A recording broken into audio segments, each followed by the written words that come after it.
All right, y'all. Welcome back. Welcome back to another episode of hashtag CB99 Talks. This is episode 90, 9 to the 0. And of course, I'm Combo Breaker 99. Can't believe we've been doing this thing for 90 episodes now.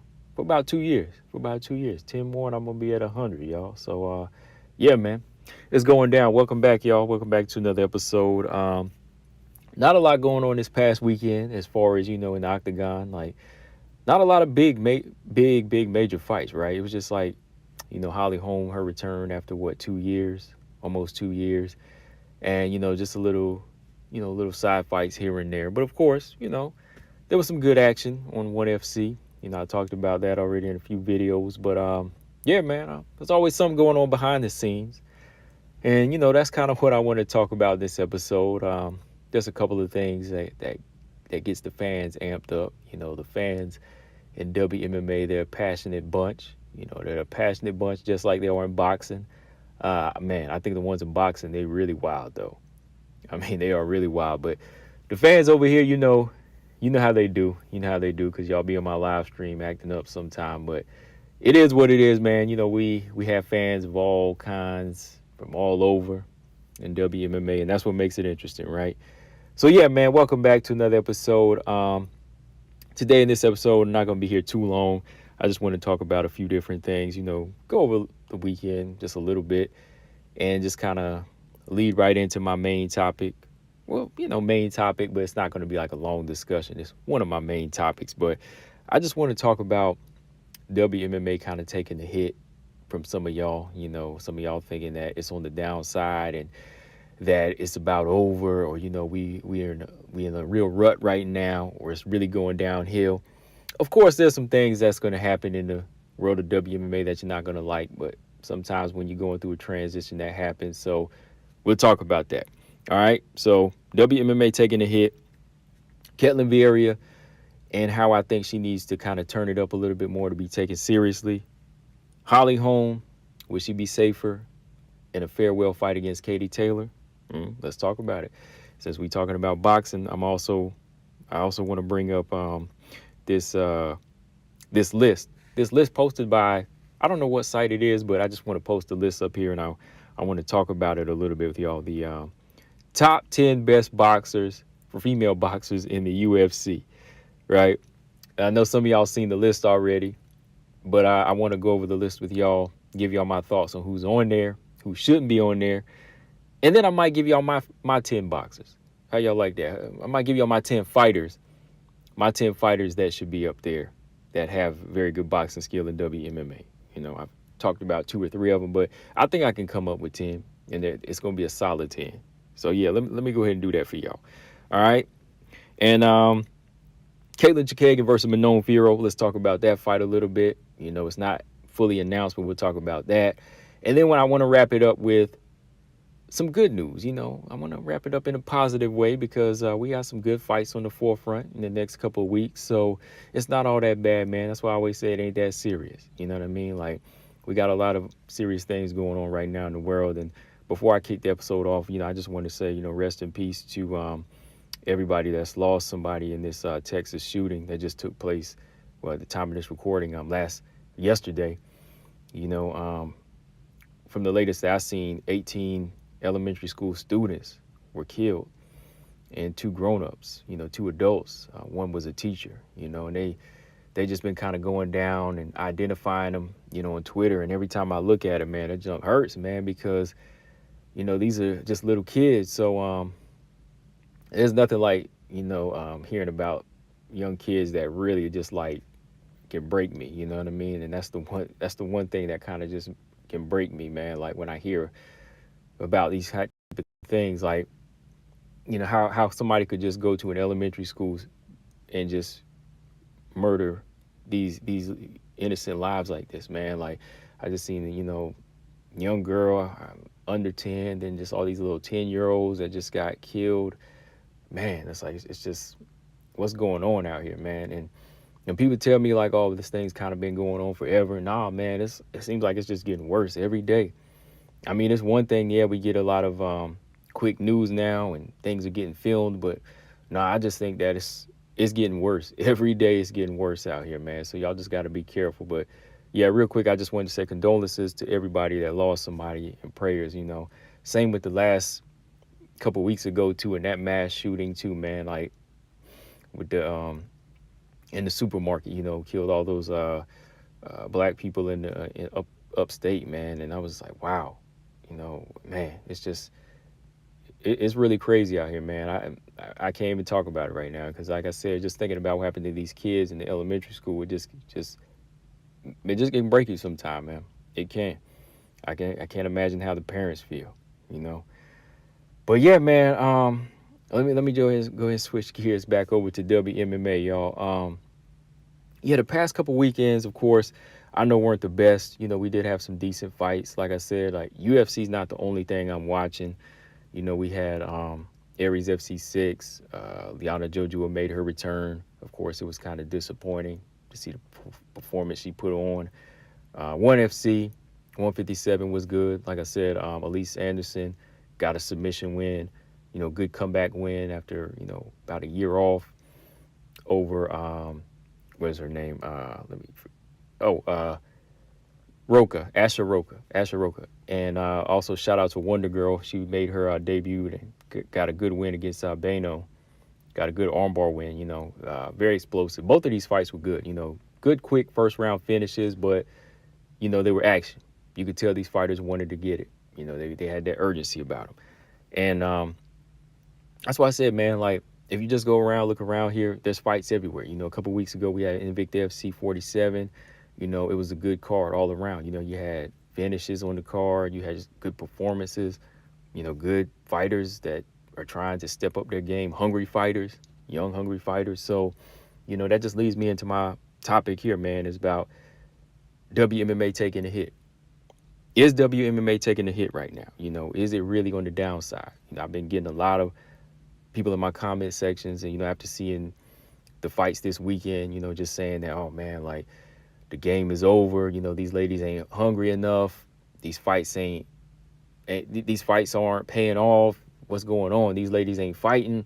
It's starting to suck. You know what I mean? Like, everybody's just been kind of on the negative side with it right now. And if you ask me, is WMMA taking a hit? Not really, man.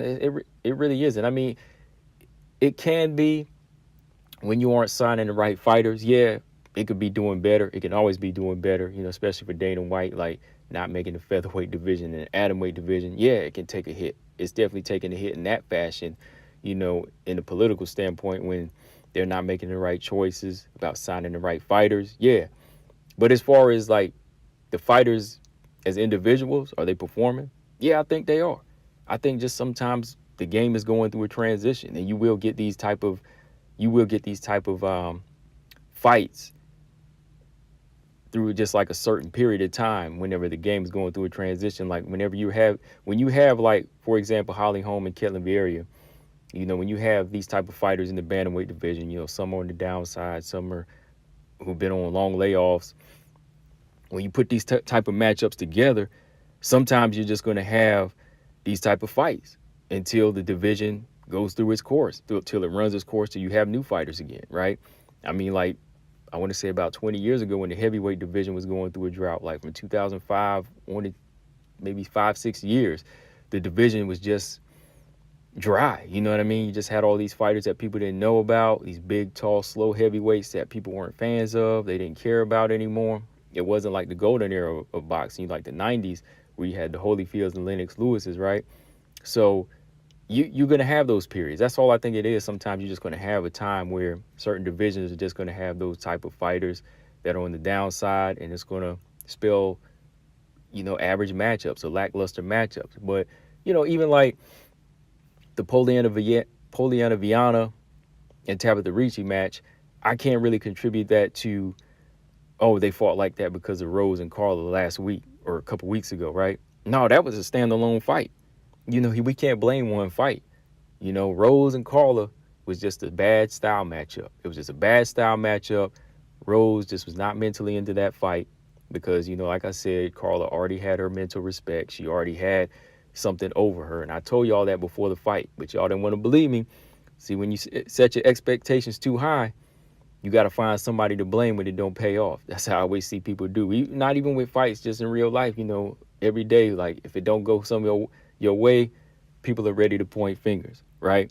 That's how it usually goes. So me, when I seen the fight, I was like, okay, it is what it is. But I'm not going to say, oh man, the game is bad. No, it's just one fight. It's just one fight.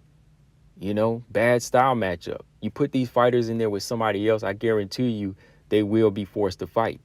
Put either one of them in there with Andrade or Joanna, they're going to be forced to fight.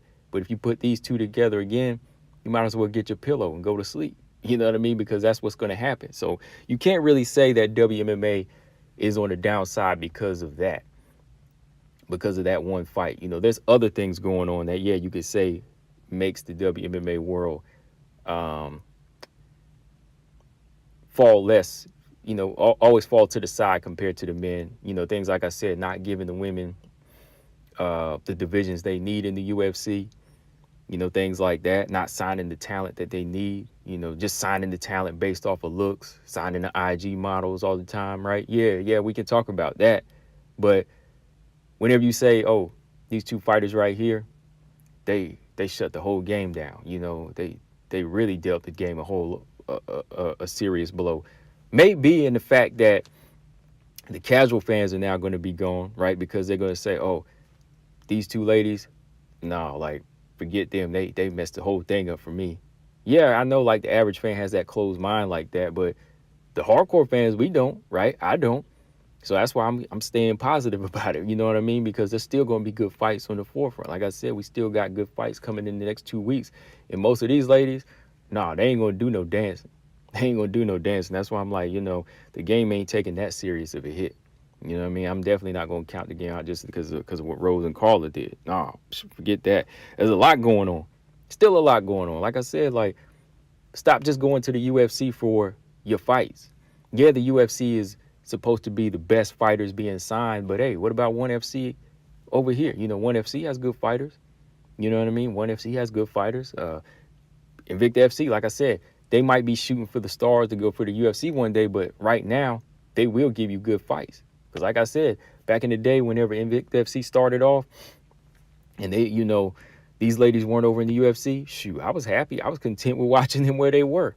You know what I mean? Like, I was content with watching them where they were, and I was still getting the fights I wanted. I mean, it's fun watching it on UFC platform because it's a bigger production, right? But other than that, I was still enjoying the fights, So, like I said, man, you just can't point the finger at one person and say, oh, or two people and say, oh, this one fight destroys the sport. Nah, it doesn't destroy the sport. I mean, yeah, that was a bad fight.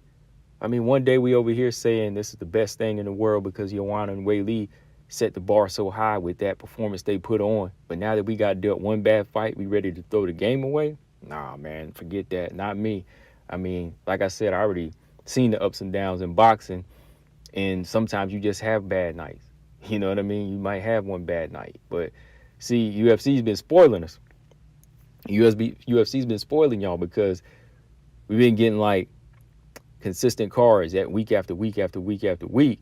So the minute you get 2 bad cards in a row or 3 bad cards in a row, y'all ready to say, oh man, this game is messed up. Nah, man, shoot. It's just when you got that many cards in a row, something's gonna not be up to par to what you want, right? Because you keep holding your standards higher because you want to be spoiled every time. That's what it is, right? So for me, no, there's still a lot going on. The thing I can say is just take a breather from the sport, if that's what you got to do. Take a breather from the sport, or, like I said, turn your attention to Bellator, turn your attention to Invicta FC, LFA, look at these other fighters out here working, and pull up some octagon fights. Do that.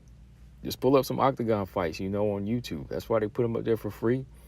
Go check these free fights you get out on live stream for ONE FC and Bellator and things like that. But, one fight, or, the past couple fights this weekend, Ketlen Holm, that was a good fight. It wasn't a bad fight, but it was more action than Carl and Rose. But that thing pushed me away from, watching WMMA. Not at all. Not at all. So, yeah, man, I know some of y'all probably feel the same way, too. That, hey, you just got to stay positive because y'all know that some of y'all think like me, and y'all agree with me on that hey, the game is going to go through these transitions where, the fights aren't going to be as good because sometimes you got green fighters coming in. You know, you got the green fighters coming in. Let them get established. Or like I said, the old fighters on their way out. You know, they're still trying to eat until finally somebody retires them. That's why you need to tell your favorite fighter step their game up to make them retire. That's why I said, like, to get Roxy out, you got Casey O'Neill coming through doing her thing. To get some of these fighters out, you got Manon Firo coming in to do her thing. Erin Blanchfield is coming through to do her thing, right? So with these type of fighters coming through, hey, they retiring them. So hopefully if Dana hear this, you know, hey, y'all hear this, somebody out there, y'all need to sign some more bantamweights, some fresh blood, Tanisha Tennant, you know what I mean, to get these girls in there to weed out your old heads. So that's what it is, man. It's just a transition the game going through. Every now and then you're going to get dealt a bad fight. You just got to learn how to, hey, you just got to roll with the punches. That's what it is, right? You got to roll with it, you know? So, yeah, guys, let me know what y'all think about that in the comment section. Is the game done? Did WMMA take that big of a hit from Carlin Rose? But to the hardcore fan like me, no. You still got good fights. Still going to get good fights. So, yeah, that's what it is for me. All right. So, next topic, y'all. Yeah, this past Saturday, like I said, wasn't like the biggest event. You know, it was a UFC Fight Night card. Holm, Vieiria, the main event. You know, I was out, you know, just celebrating the birthday and everything, you know, doing that. And I wanted to, you know, just, you know, chill out. But, you know, I still kept flipping my phone, like I said, trying to check out the fight. Couldn't even really watch the fights, you know, so I said, you know what, let me put this up. And then I'm gonna sit down and watch it after midnight. You know, I'm just chilling in my room. So that's what I did. And like I said, I wasn't disappointed. Because, you know, it's a UFC Fight Night card. Holly Holm coming back after 2 years. She's 40 years old. I'm not holding my standards too high on this one, right? And, you know, the undercard fights, preliminary fights were good. You know, like I said, shout out to Sam Hughes. You know, I thought she did what she was supposed to do against Elise Reed. And, you know, that's just my thoughts. Like I said, that's coming from my point of view about Sam Hughes. You know, I know there's levels to the games. I'm the last person you need to tell about levels to the game or any of that. But like I said, I'm relating to Sam Hughes as far as being signed and just moving forward from here. Like, you can't say, oh, this person deserves to be cut. Like, nobody gonna listen to you on that. Like, the person's here, so deal with it and just, hey, make suggestions on how they should grow, right? You know, and yeah, okay, if you say a person sucks or they're a bum, hey, okay, maybe that'll light a flame under their behind, and maybe it'll get them going. But to me, like I said, that just ain't my talk, because if I'm in the corner, I'm not gonna tell my fighter that they suck and so on, right? I'll tell them that they're looking like trash today, or you need to step your game up, but I'm not gonna like deal them something that's gonna break their spirit. You know what I mean? Like I said, sometimes it might work. It might work on them, but you know, that just ain't me. But yeah, like I said, that was a good fight. Like I said, Poliana, Viana, Tabitha Ricci. Maybe that fight was just a bad style matchup, because they usually deal out some good fights. You know, maybe they was just a bad style matchup and they were just showing each other too much respect. But it wasn't Carla Rose, I'll tell you that. But as for Vieiria, you know, she got the victory this past weekend. But the one thing I was watching about Ketlen Vieiria, and you know, that I just been looking at her record now and where she's headed and how this division's looking. I said, you know, Ketlen Vieiria done got 2 wins over 2 veterans, you know, back to back. You know, Miesha Tate and Holly Holm. And in both of those fights, I was like, I did pick Holly Holm for sure to win the fight. And I did kind of teeter with Ketlen and Tate, because I wasn't too sure. But after seeing what Ketlen Vieiria could do and how she did it, and then kind of teeter again to, you know, kind of holding back, I was like, you know what? Ketlen Vieiria, she needs to turn it up. Ketlen Vieiria, she needs to turn it up in there. You know, Ketlen Vieiria has a lot of good things going for her. She needs to turn it up. Like, when she's in there, it seems like she'll show you what she's capable of, but sometimes she'll wrap it right back up. You know, she'll unwrap it. She you know what she'll do? She'll pull the curtains back, show you the show. After that, she'll close it real quick. You'll be like, whoa, what happened? You know, hey, you need to keep doing more of this, right? But Ketlen Vieiria, sometimes, you know, she just like kind of go through the motions. Like, she's kind of like carrying her opponent like she don't want to hurt him. That's why I say, you know, Ketlen Vieiria needs to turn it up right now, because, you know, she's in a position where she could probably dominate this division, you know, because her, you know, being 10 years younger than Holly Holm. I expected her, at some point in that fight after watching it, because I picked Holly, but after how Side was going, I said, okay, Ketlen Vieiria might go in there and finish Holly, because the way she's turning it up with the harder, heavier hands, and the way she's putting those good counter shots on Holly Holm, left hooks and right uppercuts, I was like, she could get this thing done. But then by 4 and 5, I was like, wait a minute now, kind of going through the motions. Like, what are you doing? So every time I see this, the first 3 words that come to my mind is turn it up. Turn it up. Because Ketlen Vieiria has so many things going for her that she could carry this division right now and carry herself to the top. That's why I say, look, somebody with Ketlen Vieira's skill sets and her size, there's no reason why she should be holding back. Just like if you go back to the Miesha Tate fight, like this girl was putting hands on Miesha Tate, good uppercuts. Miesha Tate was running right into shots. She was controlling Miesha from the outside. She was never really in trouble with like being out wrestled or just like ragdolled by Miesha. She just had this huge looking size difference and just kind of controlling Miesha with these heavy hands and like pushing her. But she was never like ready to take Miesha's head off. Like all the way to the 5th round, it was just like, what are you doing? Come on, like get her out of there. She won the fight, but I was still like, get her out of there. But not having that kill switch carried over into this Holly Holm fight. So where Holly Holm is very competitive and still showing shades of her old self, she's in there making this fight competitive on Ketlen Vieiria. She's sometimes not even like doing like a great deal, but just pressing her to the cage. And I'm like, yo, Ketlen, like, come on now, you got youth on your side.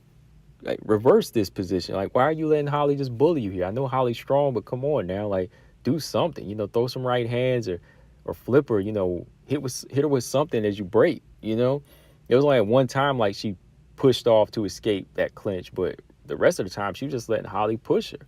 And I think that's where a lot of people think Holly Holm won the fight. Just with those little things that Holly was doing. Like myself, I did think Holly won the fight, but I could see where Ketlen took it. But it was just like the reason it went so back and forth is because Ketlen Vieiria never turned it up.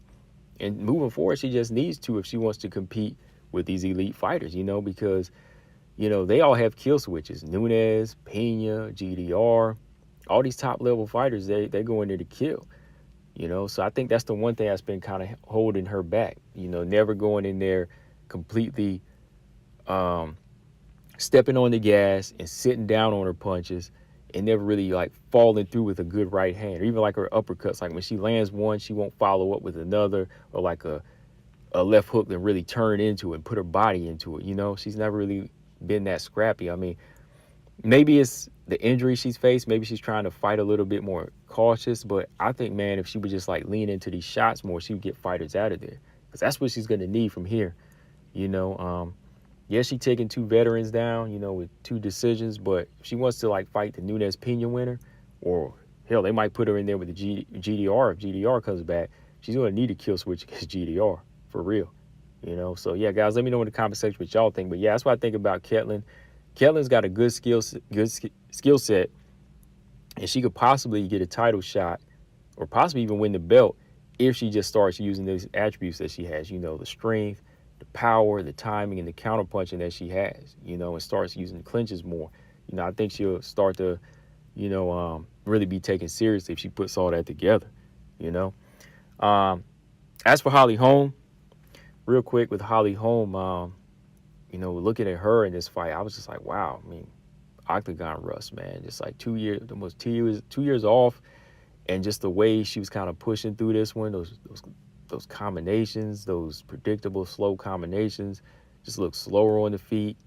Still, getting hit. The reflexes weren't there. Yeah, she landed a lot of combinations, and I think she was taking these rounds by close margins, but she really did not look like herself. And I think maybe it was a blessing in disguise that they didn't give her the victory, just like Ebos the previous week against Caitlyn Chookagian. For her, it was dangerous because her style wasn't ready for 125. But for Holly, it was probably good she didn't get the decision because, she doesn't need to be in there with these killers anymore. She was not looking good. She was not looking that good in there. So, to me, I think she should hang it up. But if she wants to wrap it up nicely, if she's still feeling that competitive spirit, boxing might be the way for her to go. Holly Holm may be safer in a Katie Taylor fight. I'm just saying, like, that fight might be a good way to wrap it up. Maybe stepping over into another sport for a little while might kind of amp her up and kind of reawaken that love for boxing that she used to have. It's a little bit safer because, Katie Taylor doesn't hit as hard as these other ladies, which is crazy because if it was a man in MMA going to boxing, I would say stay away. Like for Usman and Gano, I say stay away from Canelo and Tyson Fury because they could really hurt you. Same way Conor McGregor got a concussion in that Floyd Mayweather fight. Floyd Mayweather messed him up. People just don't know. He gave that boy a concussion, right? So for me, I would tell MMA fighters stay away from boxing. But WMMA tends to get more finishes than women's boxing. Finishes, on the feet, as far as knockouts and submissions. The women hit a lot harder for some reason, right? You don't really get that many, like, show-stopping knockouts in women's boxing. So for Holly Holm to go to women's boxing, fine. Go back, get that last paycheck. Because, like I said, Katie Taylor hasn't really finished anybody in like 2-3 years. And I think she could take her punch. And it's only 2-minute rounds, 10 2-minute rounds. That's cool, right? I think she could do that. Even if she lost the fight, which she might, because I was looking at those reflexes now that, now that seeing that performance, I'm seeing how her reflexes look, she probably would, but it'd still be safer for her. I think it would, because I don't think she'd take any more of those power punches like a Nunez, head kicks from Nunez, Chris Cyborg type punches, Ketlen Vieiria punches. No, that's not good, So if she wanted to wrap it up, that's the lane I think to go to. Get you a good 10-minute round, a 10 round fight for 2 minutes apiece, and wrap it up that way. Of course, I don't know if that's how it will go, because Holly still got this contract. How many fights does she have on this contract? I want to say she signed this contract back in like 2019, because I think I did a video on it. I can't remember. Or I was going to do a video back in 2019 where she signed like a 6-7 fight contract deal. And I was like, whoa, So back then, and you count how many fights she's already, fulfilled on that contract. I mean, she's only did like, 2 out of that? So she still got 4 fights to go. So, hey, I don't know. But yeah, I think that's the best way for Holly right now, is make her return, for one last cash out in boxing. That's for me, my way of thinking. But speaking of boxing, so shout out to Marcus Bell. I saw this post of his. This post, let me go ahead and pull it up here. Speaking of boxing, let's see. Here we go. All right, this post, let me go ahead and yank it up here. Where we at? Where is this post at? I think I lost it. Women's boxers, right? Hang on, y'all. Here it is. Okay, here we go. Okay, so somebody wrote this article. I guess the website is Two Left Sticks. They did this little top 10 list. Never heard of them before, but it just kind of caught my eye because, I'm a boxing fan and I'm a WMMA fan, right? So this list puts both of them together here. And I've talked about this on my channel before. Some of the best WMMA fighters, some of the best boxers in WMMA. For example, like Chookagian, Grazo, and Rose. I've talked about this before. But they did a top 10 list here. It says top 10 UFC female boxers in the world 2022. Okay, so I just wanted to go through this list with y'all, give y'all my take on it. I'm going to go through the names and tell you if I think they should be on there or not. And then I think I'll give y'all I won't say top 10, but I'm going to give you 10 boxers. I'm going to give you 10 WMMA fighters that I think are some of the top level boxers. If they're the best, I'm not sure. I'm going to just do mine off top, though. But let me go through this list here first. So top 10 UFC female boxers in the world in 2022. This is who they have. All right. Let's start with number 10. All right, number 10, they have Aspen Ladd on this list. And right away, I'll say no. Disagree with that one already. Aspen Ladd, number 10. She may be at the bottom, but I don't think she should be on this list. Like, I've never really been impressed with Aspen Ladd as a boxer or, her boxing fundamentals. Now, as a striker, MMA striker, I think she's okay. I think she's, one of the bantamweights that has been working toward being well-rounded, but I never really, was wowed by her jab or wowed by her footwork in there. Like she was really putting on a boxing clinic ever. I always thought she fought well in close quarters, a bit of a brawler, but more of a ground fighter, good, strong grappler, physically strong, good wrestling. But as a boxer, I never really was impressed with her jab or her distance management or anything like that, or her punch selection. Doesn't really have a great deal of knockouts or anything like that, right? Where she's just knocking people out with one-hitter quitters. And for those reasons, yeah, I've never even considered putting her on there on the list. But two of the main reasons, GDR and Rocky Pennington. Let's go back to that GDR fight. I mean, some of the things she was doing in that fight was very amateurish. I mean, you don't just run in there head first against GDR. If you're trying to fight a tall, long fighter, you wade your way in, you use some leg kicks, you start to try to set up your overhand right. That's what you want to do. Start jabbing low to the body, but you never just run in there head first. I mean, GDR saw that coming, just landed one beautiful right hand and knock her out. Then Rocky Pennington, as of lately, outboxed her well, just beautiful jabs until she hurt her left hand. She just started setting up some nice right hands on Rocky Pennington. So no, can't put her on that list. Oh boy, number 9. They got Carla Esparza on this list. Carla Esparza, professional MMA fighter, it says here, who's known for her wrestling, new strawweight champion, 2-time strawweight champion, a wrestler. Doesn't say anything about her boxing skills, but I'll tell you right now, no boxing skills there. Carla Esparza has just really been developing her striking, which I've talked about in videos over the summer. Carla's developing now. She's developing her right hand. Really just saw her hitting the mitts just a few months back. I think even over the summer, just really starting to look like she's putting power on those shots. But her boxing's never been something to save her, even in the Tatiana Suarez fight. She was trying to wrestle somebody like Suarez, which if she had boxing, that probably would have helped her, but she didn't. She wasn't really striking in there, so nope. Even against Rose, she was in no way trying to wade her way in, setting up any overhand rights. Landed some good left hooks, but she's never really boxed her way or struck her way to a decision in any of her fights, with this type of fundamentals that you see like Rose or like Joanna or those fighters. So no. Number 8, Holly Holm, I agree with. And this is probably where I would have her on the list.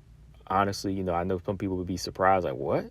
No, I would have Holly on this list as far as her boxing ability at this point, because I think Holly Holm has done a good well-roundedness as far as how she wins her fights, against, of course, against Ronda Rousey. She used boxing, her movement and everything, her left hands, but she was a good kickboxer, just kickboxing against Ronda Rousey. That's what she used a lot of. But in some of her other fights that she fought against the high-level fighters like Cyborg, Valentina, and Amanda Nunez, her boxing didn't really baffle these fighters. Her combinations have become predictable in the UFC. She's not really setting up beautiful counter punches or even using her jab. Even this latest fight, her left hand was really off the mark. She was throwing combinations with her head down. We don't recommend that in boxing. You hit with the uppercut that way, right? So Holly, yeah, I would put her down there because, her footwork is something that's really been saving her a lot in fights. And, sometimes, she will land some good combinations here and there. But I think that's about where she should be. But even when I look at the fighters that she did beat, she used her wrestling, like Megan Anderson. And even Megan Anderson was piecing her up a little bit. She did, box Irene Aldana a little bit. But she'd take her down and, wrestle her as well. So Holly, yeah, I would put her on that list. But, around 8 is where I would have her. Number 7, GDR, I would have her higher. Definitely agree with her being on here. She's a very solid boxer, Muay Thai fighter as well. But boxing, she knows how to use that long jab and 1-2. Like I said, just set up a pretty shot against a brawling type fighter like Ladd coming in. Landed some beautiful shots on Juliana Pena as of recently, set up that nice 1-2, even Holly Holm. outboxed Holm and brawled with her, and just turns over beautiful punches. That's why she has that knockout power. You know, she knows how to use her range and her length. You know, so yeah, GDR I would have high up here. You know, she's probably one of the ones that really use those fundamentals because that's what she really depends on. You know, like not really a grappler. She's just really been like getting that stuff together as of lately. But yeah, GDR is really solid on the feet and good fundamentals in boxing. Oh, number 6. Can't believe they have her higher than GDR. But I don't even know why she's on the list too. Like, why? Jessica Andrade. Love Jessica Andrade as an MMA fighter, brawler, killer. Yes, Hulk, all that. Hulk smash, all of that. Boxer? No, never considered her a boxer. Jessica Andrade doesn't even move her head in there. Jessica Andrade don't even commit to a jab and break her opponents down with jabs. She runs in there head first. She's just learning to stalk.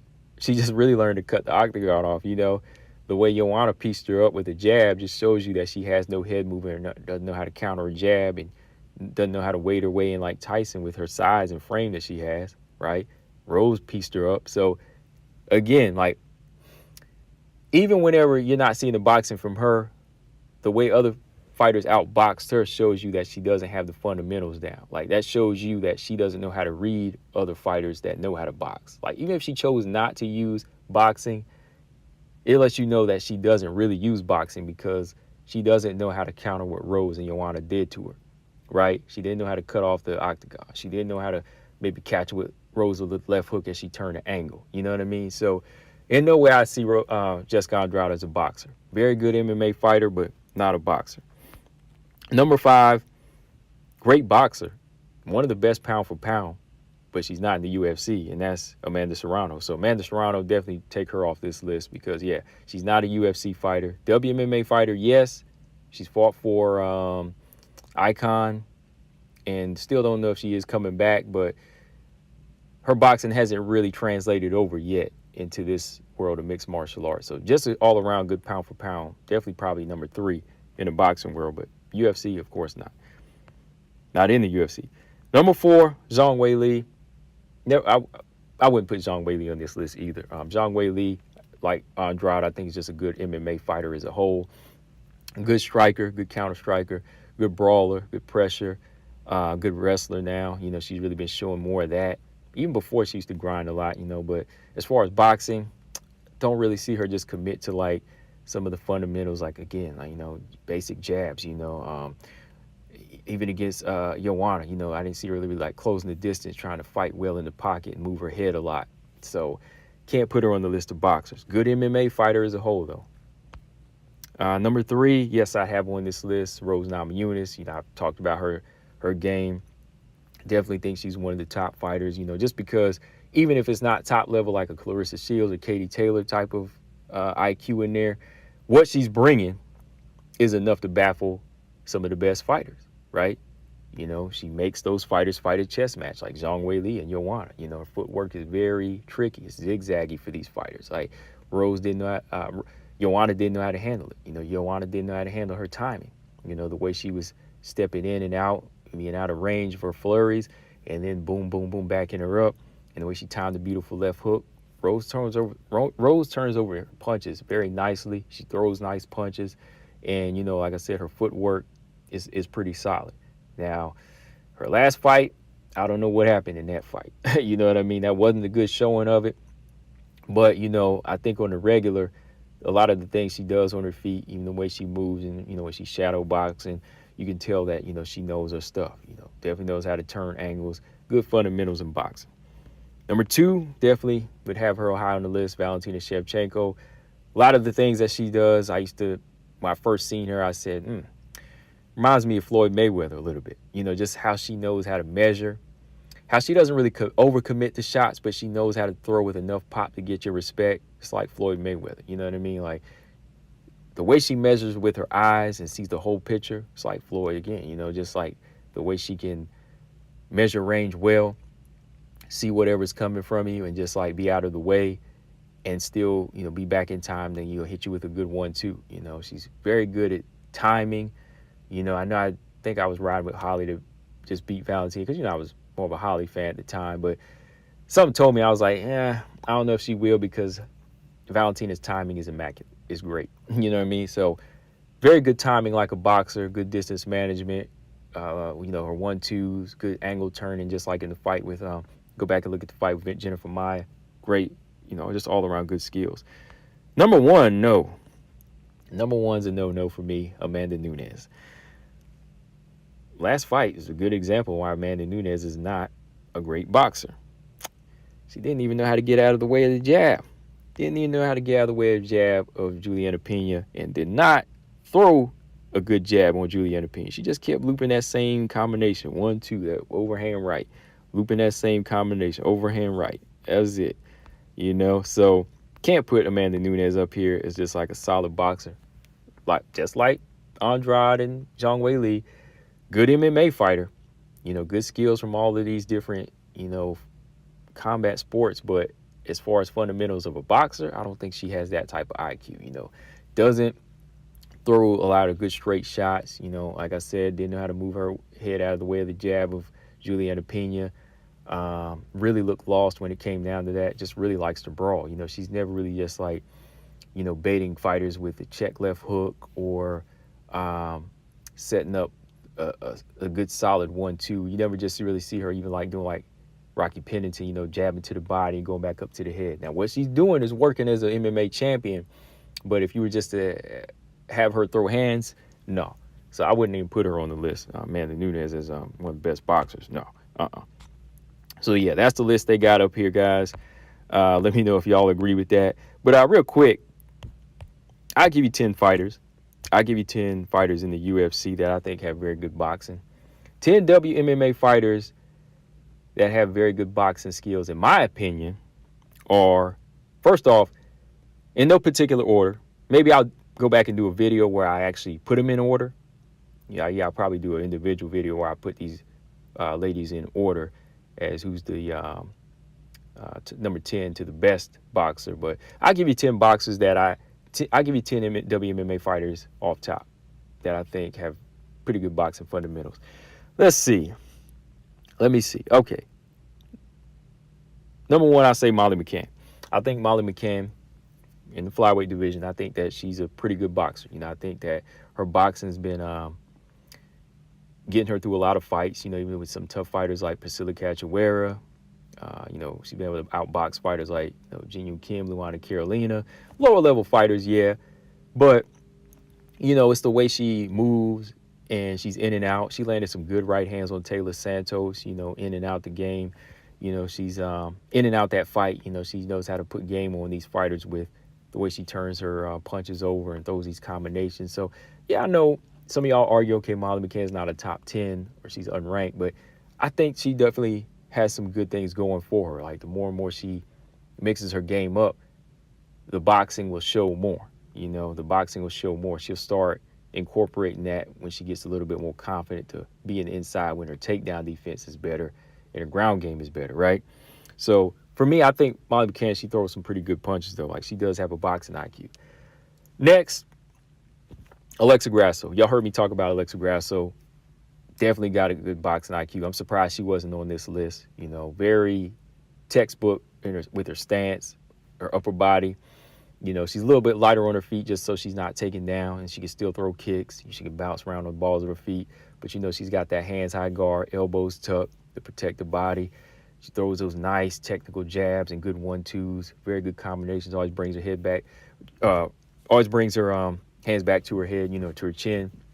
So, Alexa Grasso, she wins a lot of fights, by decision, but she uses her boxing, her movement, she's in and out, angles on Macy Barber, you know what I mean? So even countering and hurting Carla Esparza with some good shots. So, yeah, like Alexa Grasso, very good boxer. I've talked about that before, good boxer. And her training partner, got to put her up here, Irene Aldana, one of the most beautiful left hooks in the game. I mean, left hook to the body, to the head. The way she dropped was at Ketlen Vieiria. And Yana Kunitskaya, she's got some hands. She just goes in the box and she can really make noise. She's another one with that traditional boxing stance where she steps back and she can counter. And when she's walking you down, she'll double up that left hook. Like I said, she's a fighter that doesn't ignore the body, puts some nice punches together, turns them over beautifully, So, yeah, Irene Aldana's on there. Joanna, got to put Joanna on this. Surprised she wasn't on this list. She's another one, very, very good work rate, high volume. She's another fighter I love that throws good stiff punches. Even if she's not a knockout puncher, she can do a lot of damage. She'll put damage on your face. You'll know you've been in a fight with Joanna. Even though you go to the cards, you know you've been in a fight because she's turning over beautiful combinations. Nice combinations. She can fight southpaw. Good stiff jab. She'll keep you on the end of that jab like she did Jessica Andrade. Good 1-2, just basic 1-2. Just all around fun. Even watching her on the mitts, you can tell like she can measure range, and she's always using those feints. So yeah, definitely have to have Joanna on there. I put Rose on my list.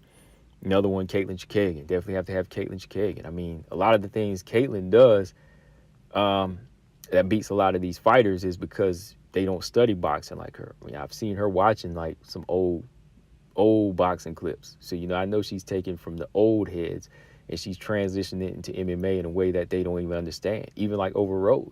You know what I mean? Like, it may not be as well-rounded as what Rose does, but it's working for her. That's why she's beat so many fighters on the cards with just this particular style, right? Caitlyn Chookagian is very educated with boxing, so that's why she's able to kind of fall with that right hand like she does and just step out and pivot back to an angle and then, just kind of repeat that.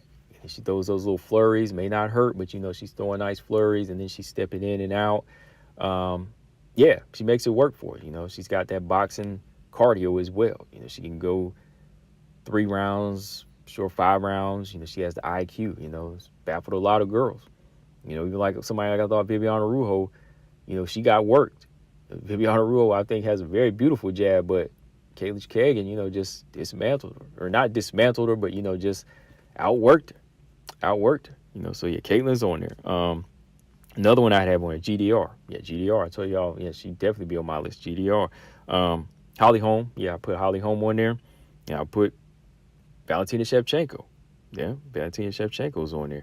But this is one, like I said, they forgot. Rocky Pennington. Definitely got to put Rocky Pennington. She's a good dirty boxer and a good outside boxer, mid-range boxer. Last couple fights, the way she was able to finish Macy Chase on. Beautiful jabs, head off the line. She steps down, body, head, right hand. Body, head, right hand, left hook. Aspen Ladd, like I said, double jabbing her to the head, hitting her to the body, then cracking her with the right hand, just measuring well. That's why I was like, Aspen Ladd is not a boxer. She's getting boxed out right here, So, yeah, Rocky Pennington is definitely one that I had to put on that list. I think as she gets older, she's really getting better with it, too, So, yeah, that's my list. Molly McCann, Alexa Grasso, Irene Aldana, Joanna, Rose, Caitlyn Chookagian, GDR, Holly Holm, Valentina Shevchenko, and Rocky Pennington. That's 10, right? Yeah, so those are the fighters I would look at. Shout out to the other website that, was trying to, put together a list. But if you really want to look at the fundamentals of boxing, study those fighters that I name and, and study boxing, then, yeah, that'll give you an idea who's really going in there with the fundamentals of boxing, because Andrade, and like I said, Amanda Serrano's not UFC. Wei Lee, not so much. And Amanda Nunez, I think she's more just an MMA striker. Like, I think there's still some things she neglects. That's why she got beat the way she did against Juliana Pena. She didn't know how to reverse what was happening there and counter the jab. You know what I mean? So, yeah, that's my list, guys. But let me know what y'all think of my list. Let me know what you think of the other list, too, though. So, yeah, moving on. In September, flyweight. The flyweight division is going to have a really good fight coming up. I'm just pulling some stuff up here. Okay, yeah. So, yeah, this is a major fight right here I'm looking forward to. Hopefully it gets signed. It's looking like it might be a title eliminator because it's probably going to be, yeah, it probably will be because this is going to be one of the, well, it's on the first fight. It's on the first card, the first UFC card. Supposedly, it's going to be on the first UFC card in France. And that is Caitlyn Chookagian versus Manon Firo. Yeah, this fight is going to probably be on the first card for the UFC France card that's coming up in September. Contracts already sent out for this fight. So it's looking like Hasn't been announced, but it's looking like this thing's going to be a go. And this is a big fight, because like I said, this could definitely lead to a title shot for both fighters. Because Caitlyn, she's looking to get back in the mix as a, contender again. Because, she's on a little win streak. If she can beat Manon, she'll want a rematch, right? She's already stated that after her last fight against Ebos. Since she beat Ebos now, she says she wants Tate, Grazo, or that French girl. Or I'll take my rematch with Valentina, she said. But she said that French girl, I already got hyped up. I was like, uh-oh. Look at her. She already trying to throw a little shade here at Manon. She know who Manon is. That's why I was just like, okay, I see what she's doing here. And, Manon made it known, look, I want to fight Grazo in July and Caitlyn Chookagian in like September or October. So don't think she's going to get the Grazo fight in July, but looks like she will get the Chookagian fight. And that sounds like a go, because she said after that would probably lead to a title shot, right, against Valentina. And I like that. I like that because, Manon says she's on a step-by-step process. Every time she's talking about her process, it makes sense. Grazo, Chookagian, then the champ. Or it's always been, step-by-step and then the champ. It's never been, I don't want to leapfrog over anybody. Or it's never been, Valentina's too perfect, I got to wait. Or, maybe I'll fight, maybe I'll go back and fight Macy Barber or something. She's never backtracking. She already knows her level. That's why I said she still levels above fighters like Aaron and Casey O'Neill. Definitely over Casey O'Neill. Not just because of ranking, but because of mindset and experience and tools and arsenal. She's already polished. All right? Disagree, agree, I don't care. But yeah, Manon Firo knows what she wants right now. So this is a must fight for her. This is really going to push her because she says she wants more experience and confidence. And a fight like this will give her that. Caitlyn Chookagian may not bring the danger of power and grit, but she's a fighter that tests your patience, your discipline, your cardio, and your IQ, right? Now, you might disagree, but Caitlyn Chookagian does all of that. Caitlyn Chookagian has the second most wins in this division. She's only lost to the big dogs, Andrade, Shevchenko, and Jessica I. Not really like a big dog, but yeah, she lost to her, right? But Caitlyn Chookagian, she does that. She tests your patience, discipline, cardio, and IQ. And those are all the things that I think Manon Firo has, but we have to see it in this next fight. And if she can go in there and fight to the highest level against Chookagian, that's going to tell us something, right? It may not say, okay, that's ready for Valentina, because Valentina, we know Shevchenko level is different than the flyweights, right? Shevchenko level is here. But at least if she can get by Chookagian in dominant fashion, then I think she probably can. That'll tell us that, okay, she is above these girls. All right, maybe she's somewhere in the middle, or maybe she is ready for Valentina, but we won't know until we actually see it, right? Until she beats Chookagian in a way that she needs to beat her to make a statement, right? So yeah, Chookagian brings all of that. Like I said, she's not bringing like this gritty game on the ground and power, but like I was describing her as a boxer, her hands seem to fluster a lot of fighters. Her pulling the trigger seems to fluster fighters. The way she'll fight off the back foot and just continue to do what she wants to do seems to fluster a lot of them, right? So to step out of the box for Manon, she's got to be the one to say, F all of that. Forget all of that. I'm here to do me. And that was kind of shown in Chookagian's last fight against Ebos on what you need to do. Right? Andrade did it. Now Ebos recently almost did it. There was good moments in there where she said, you know what? F this. I'm going right at her. The thing is, it didn't work for her because she was a 115er. She was still too small. She had good success on the ground. Some people thought she won, but it still wasn't enough, right? So I think a fighter like Manon could take a big page out of Ebos's book and say, you know what? I'm not going to stay in the mid-range. I'm not trying to chessmate fight with you. I'm going to put pressure. I'm going to walk you down. I'm going to start working your body. I'm going to tenderize your body. I'm going to work these legs. And then, I'm going to take you for a ride with my wrestling. I'm going to use my judo. I'm going to go in there, clinch up with you, and toss you. Because we know Manon is way stronger than Ebos. And if Ebos was taking her down like that, there should be no problem here for Manon Firo. And that's what Chookagian's going to have to watch out. Because I think Manon, with this dominant factor she has, she is going to she is going to disrespect Caitlyn Chookagian in the way that she needs to as far as closing distance. She's not going to over-respect her, okay, because she beat all these other fighters. She's like, no, I'm not those fighters. You know, I'm going to take her apart. I'm going to be patient about it at times. I'm not going to walk into anything crazy. But, you know, she's going to take the reins and say, okay, let me download a few things what Chookagian does, and then boom, boom, boom. Let me get to her body, see how that works. Let me see how strong she is in the clinch. Let's see how good her takedown defense is, and then boom. You know, if I can take her down that easy in the first round, then she might just stay with that. You know, that's what makes this fight interesting. You know, we might get a boxing match or kickboxing match, or we might get Manon wanting to wrestle here, and we might see a mauling. You know, because I think Manon is that strong. Like, Manon is a stronger fighter here. She's athletic, and I think she has the cardio to hang. The thing is, I know that Caitlyn Chookagian's already proven her IQ that, you know, she can be smarter than most of these fighters, and she does have the gas tank.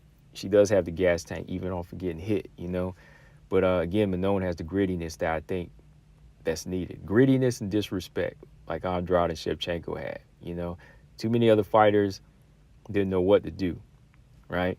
So, yeah, it's going to be an interesting fight. You know, I just want to talk about a little bit on this show, but those are the things I think going into this fight that's going to make it interesting. You know, for Manon, she's got to overcome those four things. You know, she's got to overcome Chookagian's, you know, patience, discipline, cardio, and her IQ. You know, if she can get past those four things, she should be good to go. You know, for Chookagian, you know, she's going to have to be her and hope that Manon is not the beast like we think she is, right? You know, she's got to hope that she's less than that. But I think Manon is ready for this fight, man. It's going to be crazy, y'all. It's going to be a good stand-up fight at times, but it's going to be gritty on the ground. And Manon is not playing right now because she is calling names. She's calling names, y'all. So, yeah, can't wait for that fight. Especially it's going to be interesting seeing, you know, after this Shevchenko-Taylor Santos fight, man, just seeing how that goes. What if Santos wins? Then Manon really going to be calling. What if Shevchenko dominates? You know, then, hey, you know, Manon's going to really have her work cut out for her. But what if Shevchenko wins a close decision? Or what if she shows some holes in the game? Then everybody's going to be licking their chops, right? So it's going to be something, y'all. So, yeah, when we get closer and the day this fight's announced, we're really going to do some early look videos, and we're going to break this thing down, y'all, for sure. So, yeah, man, last thing for this episode, yeah, I think, you know, we definitely got some good fights on the forefront lined up. So, you know, I think the next few fights, next couple weekends should put everybody in a good mood. You know, come on, y'all, don't be like that. The game ain't over. Y'all keep talking about WMMA taking a big hit after that fight. But look, we got a good weekend coming up. Look, let me go ahead and pull up this card for y'all. We got, let's see, because I want to look at the Volkov-Rosenstruik card. Okay, Volkov-Rosenstruik card, we have Poliana Bateo and Karine Silva. Okay, that's a lower level flyweight fight. Not the biggest fight, but that could be a good fight. This is next week, or June 4th. This is the June 4th weekend. Then we got a good one, Aaron Blanchfield and J.J. Aldridge. You know, battle of the unranked fighters here, you know, that put on good shows. Aaron Blanchfield's a good fighter, y'all. So, yeah, we got these two good fights coming up. Then the weekend after, UFC 270. Not UFC 270, but UFC 275. Come on, y'all. We got Valentina Shevchenko and Taylor Santos, co-main event. Then we got Zhong Wei Lee and Joanna, the rematch, right? So we got those two good fights. On the lower card, we got Liang Na and Silvana Juarez. Okay, that's not a big fight. We got Ramona Pasquale on there. Jocelyn Edwards. She's been training with Valentina. You know, they on the same card, same camp. So, yeah, we got some good fights coming up, man. Good fights. Then I want to say, well, not the next weekend, but July 30th. It's been announced. July 30th, it's been announced. It's the main event. Juliana Pena versus Amanda Nunez 2. You know, so WMMA is, you know, it's doing all right. You know, we know Pena Nunez in the rematch is going to pull through. It's going to be explosive. You know, with it being a main event, hopefully that can redeem WMMA, right? So, yeah, y'all, it's been a good episode. I think we talked about a few good things, you know, final thoughts. Like I said, final thoughts, it's not over. It's definitely not over. Sometimes things like this happen. Just let it run its course. Styles make fights, and sometimes you get fights like this, but then we'll get the good fights. Just don't be too spoiled, because that's how the fight game goes, man. It's ugly. It's ugly. It ain't ever gonna be pretty all the time. So just hang in there. Don't just put all your eggs in one basket with the UFC. Understand there's one FC, Cage Fury, Aries, Icon, Octagon, Bellator, LFA, Invicta FC. So many different organizations that you can just go to and watch fights. You know what I mean? Just, go wherever it is you look up fights, or hit me up if y'all want to know what's up, and I'll try to give you the hookup on what's coming up. But yeah, you get good fights on all those levels. Just don't make it seem like, oh, this is Rose is the ultimate, you know what I mean? And Roke called, oh, they're the ultimate, they're the ones supposed to please me. No, there's good fights everywhere. Good fights everywhere. And yeah, again, I just wanted to say again, condolences, to the families that lost someone in this recent shooting, and the one before that out there in New York. I want to say condolences to their families as well, because we got a lot of crazy lunatics out here, and it's just getting worse out here, y'all. So be safe, all of y'all, because you never know, it could be one of us, because these shootings just pop up. So be safe to everyone out there. What else? Yeah, the boxing list too. What do y'all think of the boxing list, man? My boxing list and their boxing list. And what do y'all think of the fights coming up? Are those fights enough to satisfy y'all? Huh? What about that, huh? What about that list? Tell me. Y'all think those fights are good that's coming up? Y'all gonna be okay with that? But yeah, man. Make sure y'all subscribe to this show, hashtag CB99 Talks, on iTunes, Spotify, Stitcher, Google Play, LinkedIn, all of that. Subscribe to the YouTube channel, Combo Breaker 99. Subscribe here, to hear the show and all the live streams we do. Just have a good conversation. Shout out to everybody that's always coming through in the live streams, and always supporting, liking to hear what I have to say. Like I said, I just love the sport and hope people can learn from the things I talk about over here, right? As only as I can bring it, So yeah, guys, Combo Breaker 99. Make sure y'all subscribe. Be safe. I'm out. Peace.